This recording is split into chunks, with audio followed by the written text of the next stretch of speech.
নমস্কার, টপি ডেলি লাইফে সবাইকে স্বাগত জানিয়ে আবারও একটি ব্লগ নিয়ে চলে এসেছি। কেমন আছেন সবাই? আশা করি ভালো আছেন, সুস্থ আছেন। সকালবেলার সমস্ত কাজকর্ম সেরে এবার চলে গেলাম পুজোর কাজে, পুজো করতে। আমরা ভগবানের কাছে যা চাই তাই কি পাই? না, পাই না। ভগবান আমাদের জন্য যেটা ঠিক করে রাখেন, যেটা আমাদের জন্য ভালো হয়, ভগবান আমাদেরকে কিন্তু সেটাই দেয়। আমরা যখন যেটা চাই তখন কিন্তু সেটা পাই না। কোনটা ভালো কোনটা খারাপ সেটা ভগবানই জানেন। উনি ঠিক করে রাখেন কখন কোনটা আমাদেরকে সঠিক সময়ে উনি দেবেন। আমি কোনো নিয়মকানুন জানি না, মন্ত্রতন্ত্র জানি না বা বুঝি না।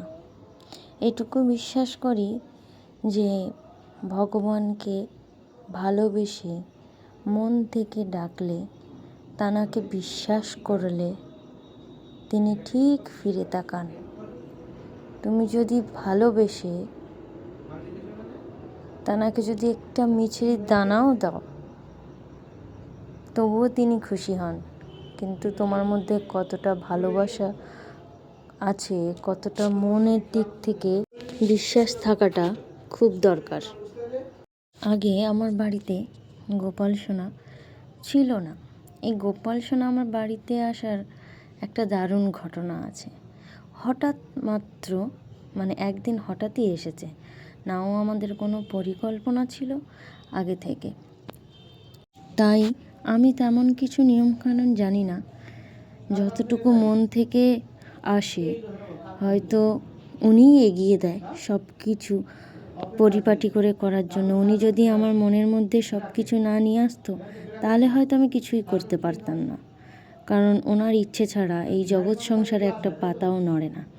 তাই আমি মনে করি উনি এসেছেন আমার কাছে ওনার ইচ্ছেতেই। উনি আমাকে দিয়ে ওনার সেবা যত্ন ওনার মতো করেই করিয়ে নিচ্ছেন, এইটুকুই আমি বিশ্বাস করি। তাই আমি যেমন পারি, যেমন আমার মনের মধ্যে আসে তেমনভাবেই সেবা যত্ন করার চেষ্টা করি। আমি প্রতিদিন মা তারাকে ঘিয়ের প্রদীপ দিয়ে একটু আরতি করে নিই ও নরসিংহ দেবতাকেও ঘিয়ের প্রদীপ দিয়েই আরতি করি। পুজোর কাজ সব সম্পূর্ণ হয়ে গেল। আমার কাটানো আবারও কিছু মুহূর্ত নিয়ে নেক্সট ব্লগে দেখা হবে। Thank you.